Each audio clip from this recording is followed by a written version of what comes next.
What up, what up, what up, what up, what up, what up? I see that big dust on the corner right there. It's been a day of great entrances. That big dust on the corner right there. You're putting them off. You're putting them off. Tyson, you suck. And you're putting me off too. Tyson, you suck. Popcorn.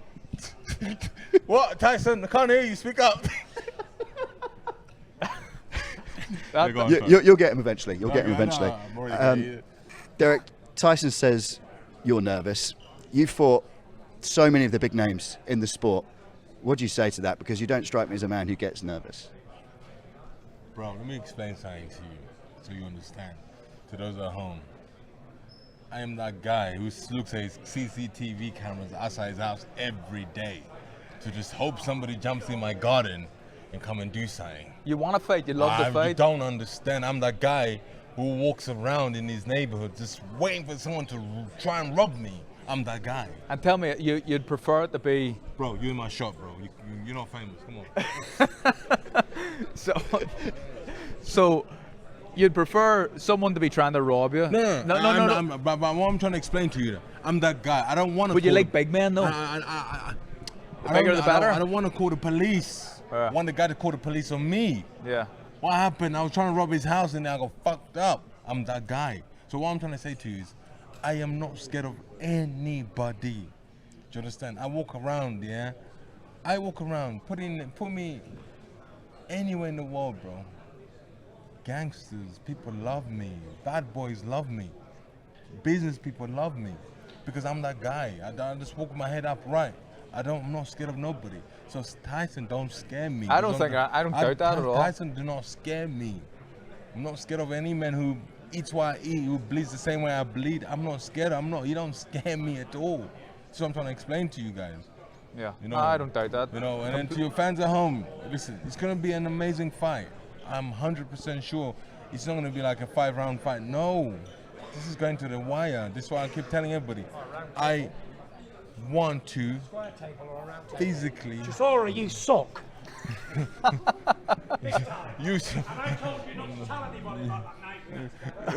You know I got monkeypox now because of you. You know I got monkeypox because apologies of you. for some of this. I know the language here isn't particularly daytime TV, so apologies for the bad language there. Derek, this already feels big. This is, would you say, the biggest fight of your career? It's the biggest stadium. They're all big. But is this the biggest? They're all big. They're all big. There must be a scale. There must be things that you feel... don't love your first daughter more than you love your second daughter, son. They're all big. Got all the same damages on them. They're all big. What's changed between you in 2014 and the way you look into these fights? Because it's not just you changed as a fighter, but your popularity amongst fans has changed. Your stardom has changed. Your star power has changed. You've been on, pay-per-view and box office on different platforms.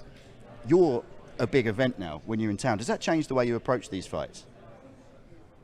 I want to explain something to you. When you make it in life, yeah, and this is God honest truth, you get people with 50 million followers online. But when you make it in life is when you go wherever in your neighborhood and you park your car and you leave your car there for 4 hours, you don't get a ticket. That's when you know you made it. You know that. They know it's your car. They know it's your car. And car. They don't put the ticket. They know you made it. Oh, no. I get tickets, Derek, everywhere. You didn't make it in life. No. You understand? This is when Frank Warren hasn't made it. He's known.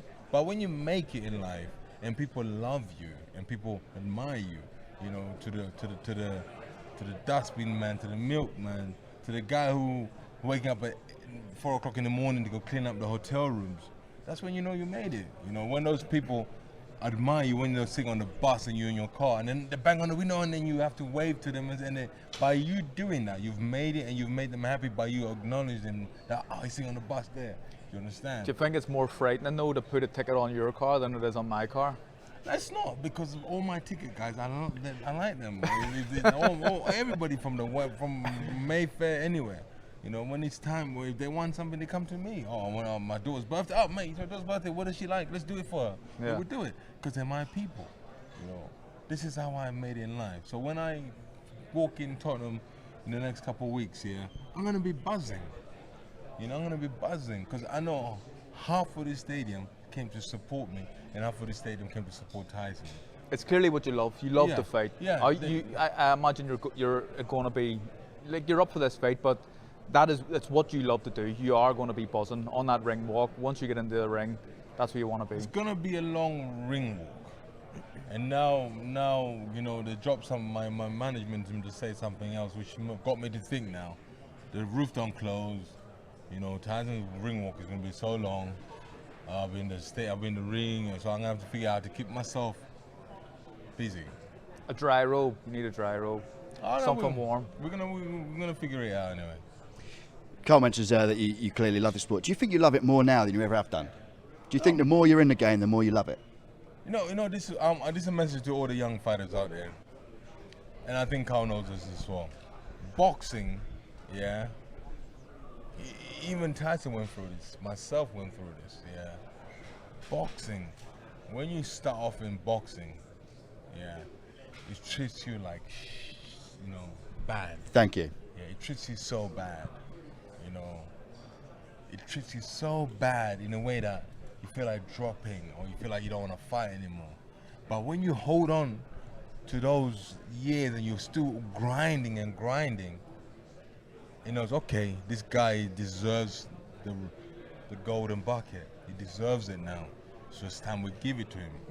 Because there's so many fighters out there where, I mean, like for instance, Kevin, the South African cruiserweight, he's boxed his whole life in South Africa in front of not even 5,000.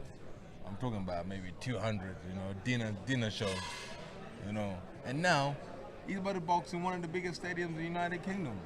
You know, this is just what I'm trying to explain to you. So he's on his way now of, you know, he grinded himself. He never sold a stadium in South Africa. No, never. But now he's coming to fight on the big leagues. Yeah. So it's about respect, isn't it? Yeah, it's about respect, and now boxing is paying him now. You know, this is what I say to all young fighters. You know, don't worry about it. Keep selling your tickets. Keep doing what you're doing. One day, boxing society will know, oh, he deserves it now. It's time we give it to him. You know, myself, man. That's very wise. I think that's very wise. Yeah. And I agree with what you're saying. I think young boxers need to look at the early part of their career as an investment for something bigger in the future. Because something bigger will come. Mm. And how long do you think it took before it stopped treating you badly and started treating you right? Because this is treating you right. I think I forgot what fight it was. I came back home and was like, F this, I'm not doing this anymore. I need to change my game plan. I want to be hated. I want everybody to look at me and say, we hate that guy. And that was it. And people hated me, boy. But they hated buying my tickets. They used to buy tickets to come in and watch me lose. People hated me. But when I fought, people would tune in. That was the motto, and that was the trick. I've just noticed my fly's been down the whole time. Sorry about that, lads. I'll just pull that up. It's an exciting fight. It's an exciting fight. Stay away from me, fella. See, so talking about being hated, Derek, right? Do opinions, so there'll be a lot of opinions knocking around about this fight and how it goes and the outcome. Does that matter to you? Does it bother you? Does it annoy you? You know, opinions don't really matter between me and this big guy. We don't care, because I've lived a different lifestyle to everybody. You know, like, you know, couple of days ago, they said they're gonna be a blackouts in January and February. You know, my other half goes, oh my God, we need to buy this, we need to buy this. I'm like, I'm okay with blackouts. I grew up with blackouts in Africa. It's okay. It's a normal thing, you know. Grid drops in and grid comes back on. It's okay. She goes, what? I'm like, it's okay.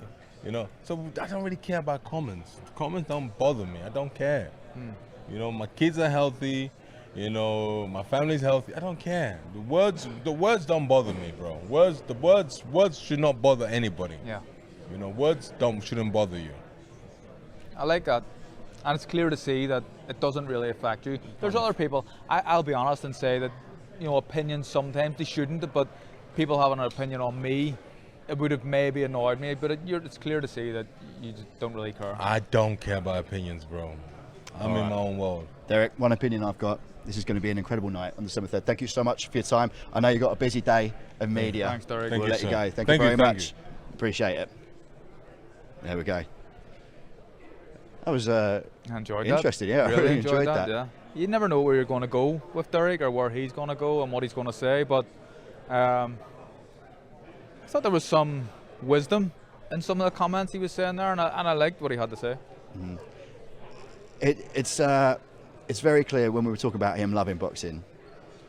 His eyes kind of light up when you talk about the size of the fight and the event. The thing is, I don't know if it was any other kind of combat sport, I think he just loves to fight.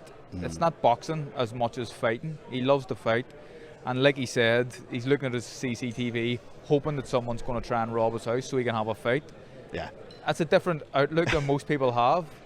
But I believe him. I believe him when he's saying that. I need to get to know his ticket guys as well, his parking ticket guys. Carl, we'll wrap up now. Obviously, the trilogy, Tyson Fury, Derek Chisora, first one 2011, second one 2014, third one 2022. Does that mean there's still time? Frampton Santa Cruz 3. Oh, I wish. You need to get on the phone. Nah, do you know what? The last, like the worst thing I could imagine right now is preparing for a fight. I just don't want to do it anymore. That's fighting talk. Yeah. Thank you very much for your time, Carl. And obviously, we will be back in Fight Week ahead of Tyson Fury versus Derek Chisora.